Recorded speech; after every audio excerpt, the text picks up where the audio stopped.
स्नान नहाने जाते थे।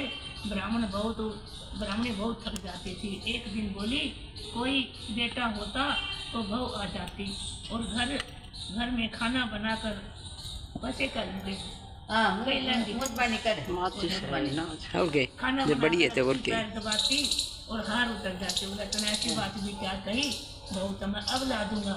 अब कैसे ला दोगे कि थोड़े उसमें पोटली में चून बांध दो और उसमें मोर सर पे डाल दो। उसने दे दे और बांध कर लाठी में टांग कर चल दिया। एक गांव जाके कुएं के पाल पर जाकर बैठ गया।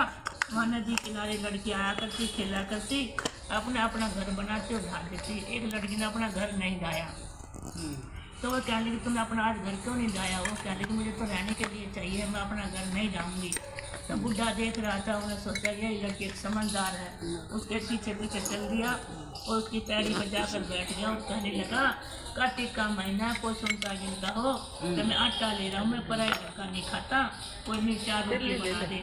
तो वो बोले अपनी माँ ने पूछा, माँ बाबा ने कहा आप 4 रोटी बना दोगे, पराई घर का नहीं खाता। हाँ बेटी बना देगी। अपने बोला आटा लिया। बोला बेटी अपनी माँ ने कह दे कि आटा छान देगी। माँ बाबा कहा आटा छान लेगी। हाँ बेटा उसकी माँ ने आटा छाना, उसमें बहुत सारी मोर निकली। वो कह लगी इसके इतने से आटे में इतनी मोर सरती है तो उसके घर में कितनी होगी। तो खाना बनाती गई, पूछी बाबा आप कहाँ जा रहे हो कि मैं तो ना अपने लड़के के लिए लड़की ढूंढने जा रहा हूँ और मेरा लड़का तो काशी पढ़ने जा रहा है। तो बोली मेरी लड़की के साथ तो शादी कर ले। तो बोली मैं तो खांडे कटारे से करके ले जाऊँगा, बेटा तो काशी जा रहा है ले जाओ। अपने खांडे कटारे से खोल के फेरे दे दिए और ले गया। रामू की माँ कुआड़ खोल मैं तेरे लिए बहू लाया हूँ। और बड़ी दुनिया बोली ठोली मारे तू भी तो मारे नहीं। आकर देखा था सच्ची में बहू खड़ी है। आदर करके अंदर ले गई और सारा काम सिखा दिया।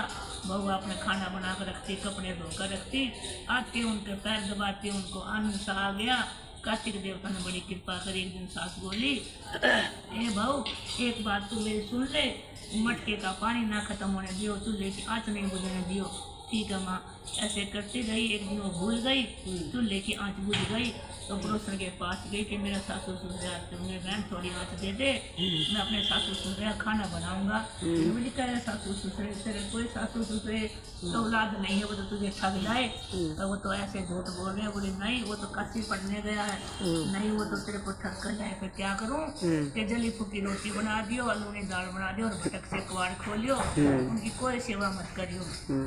आगे उन्हें ऐसे करा अपना ना धोखा तो भटक से कुआड़ खोले, जली फूकी रोटी बना दी, आलूनी दाल बना दी, थाली में डाल कर सरका दी, खा लो। सासू बोली आज तो बहू का सीख लग गई, जो पहले जैसे करती वैसे नहीं किया। अपने बोले कोई बात ना खा ले। खाने लगे तो दाल तो आलूनी है। सासू बोली है बहू दाल तो कति आलूनी पड़ी है, जली फूकी रोटी पड़ी है। बिल्कुल तो एक दिन आलूनी दाल खा ली तो क्या हो जाएगा, मैं तो सारी उम्र आलूनी रहूँगी, तेरा तो कोई औलाद नहीं है। बुढ़िया बोली इसको तो सीख चढ़ गई। अपने चुपचाप खा कर लेट गए। सुबह जान लगे तो बोली बुनता पहले भागी पड़ोसन के पास गई। पड़ोसन कल का तो काम हो गया, आज का और बता दे। तो यूँ कर वे जाए तो उनके साथ तो कोठी की चाबी मांग लेना, पाछे जाने देना। वो जान लगे तो दरवाजे में अड़कर खड़ी हो गई कि पहले साथ तो कोठी की चाबी दे दो, बाद में जाइयो। अपने ब्राह्मण की तरफ देखा, ब्राह्मण बोला दे दे आज भी इसका कल भी इसका रोटी तो मिलेगी। अपने कोठी की चाबी देकर चली गई। अपने भाग कर को सारे कोठे खोल कर दे ले, किसी मान किसी मदन किसी मजदूर किसी पैसा। और एक कोठरी में एक लड़का चौकी पर 3 थापे लगाए बैठा,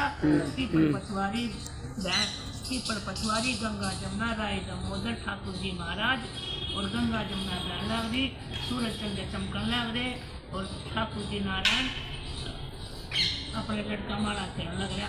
वो भाई तू कौन? कि मैं तेरा पति। तू कहाँ से आया? कि मैं तो कार्तिक देवता ने भेजा हूँ।